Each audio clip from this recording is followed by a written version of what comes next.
कुठचेही मतप्रवाह असे दोन वेगळे वेगळे नाही आहेत. आमच्या पक्षाचं एक स्पष्ट मत आहे की ही जागा ही शिवसेनेची आहे. जर तुम्ही आमच्या पक्षात आमच्या सगळ्या अर्थात नेते किंवा इव्हन आमदार जे ह्या सभेसाठी मतदान करतात त्यांना विचारलं, राज्यसभेसाठी मतदान करतात, तर सगळ्याच आमदारांचं मत आहे की ही शिवसेनेची जागा आहे आणि ती शिवसेनेकडे आली पाहिजे.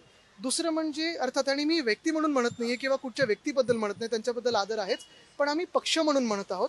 जर दोन पक्षांचा विचार केला तर आता सध्या महाराष्ट्रात काय परिस्थिती आहे, कुठच्या युत्या आहेत, कुठच्या आघाड्या आहेत, ह्याच्यावर देखील थोडं लक्ष देणं गरजेचं आहे. कारण एका बाजूला विलिनीकरणाचा विषय सुरू आहे, दुसऱ्या बाजूला जर आपण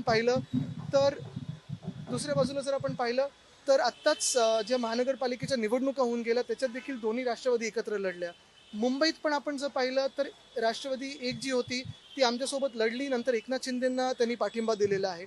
आणि अशा सगळ्या परिस्थितीमध्ये आपल्याला आठवत असेल 2020 साली देखील अशीच एक विनंती आली होती आणि आमची एक सीट ज्या प्रियंकाजी आहेत त्या राज्यसभेत गेल्या, पण दुसरी सीट जी होती ती राष्ट्रवादीला दिली होती.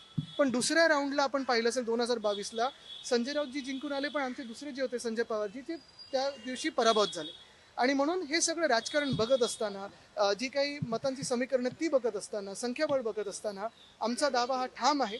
आणि दुसरं म्हणजे ही जी काही चर्चा होईल ती अर्थात मातोश्रीवर होणं गरजेचं आहे. दुसरं म्हणजे काँग्रेसशी देखील चर्चा करणं गरजेचं आहे, कारण काँग्रेस देखील मित्रपक्ष आहे. अजूनही जी आमची काँग्रेससोबत काही चर्चा झाली त्याच्यात हा विषय जो आहे कोणाला सीट गेली पाहिजे याच्यात कुठेही आलेला नाही आहे. आणि म्हणून पक्षाचं जे मत आहे ते एवढंच आहे की ही जागा राज्यसभेची ही शिवसेनेचीच आहे. ऐकलं, गोकुळची बासुंदी पुन्हा खावीशी वाटतेय. खरं सांगू, मलाही खावीशी वाटतेय. पुन्हा पुन्हा खावीशी वाटणारी गोकुळ बासुंदी.